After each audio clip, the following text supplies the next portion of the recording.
Ignition sequence start. 5, 4, 3, 2, 1. Liftoff. We have a liftoff. Bonjour à toutes et à tous et bienvenue dans ce nouvel épisode spécial de Futura dans les étoiles. Je suis Franck Menant et nous nous retrouvons en ce mois de janvier pour parler de la recherche de la vie dans l'univers. Pour ne pas manquer notre prochain épisode sur les éphémérides du mois de février, pensez à vous abonner sur vos plateformes audio préférées.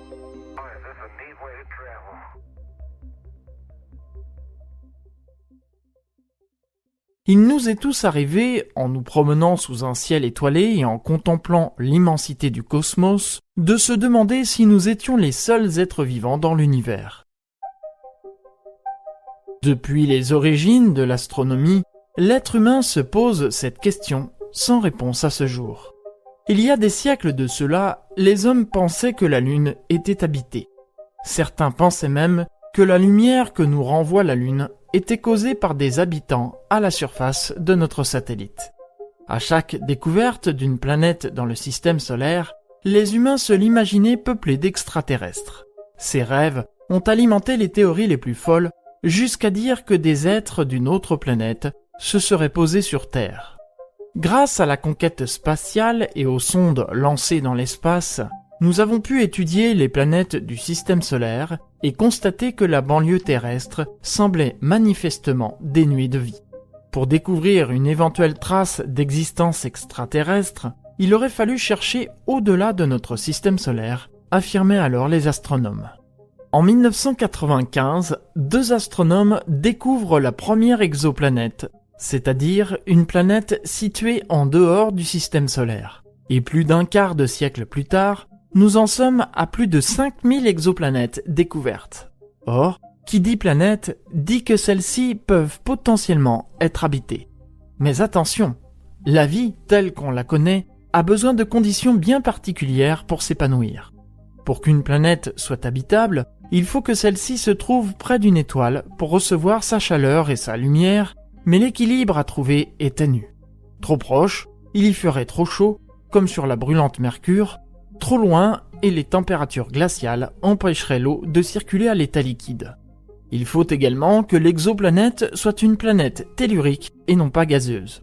Dans le cas contraire, l'absence de sol en dur empêcherait toute forme de vie d'y gambader.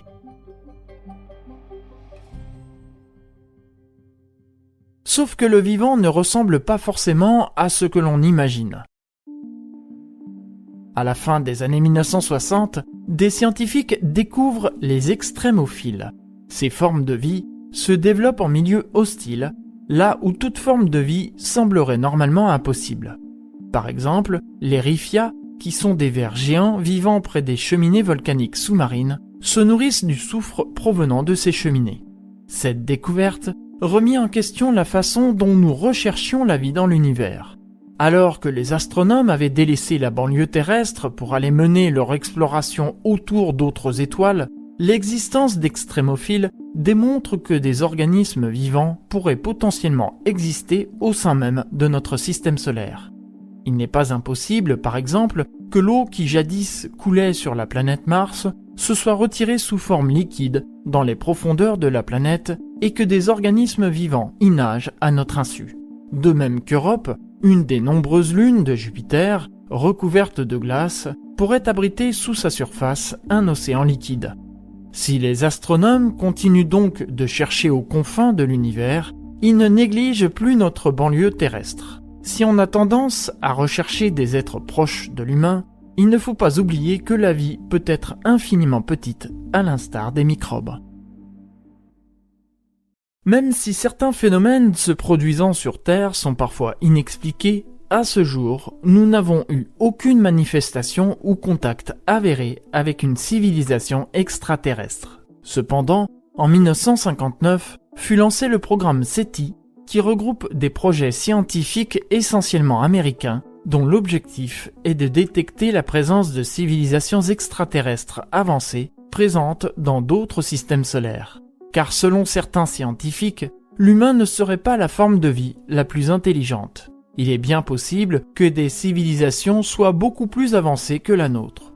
Et si elles ne cherchent peut-être pas à communiquer avec une autre civilisation habitant une autre planète, leur présence reste détectable.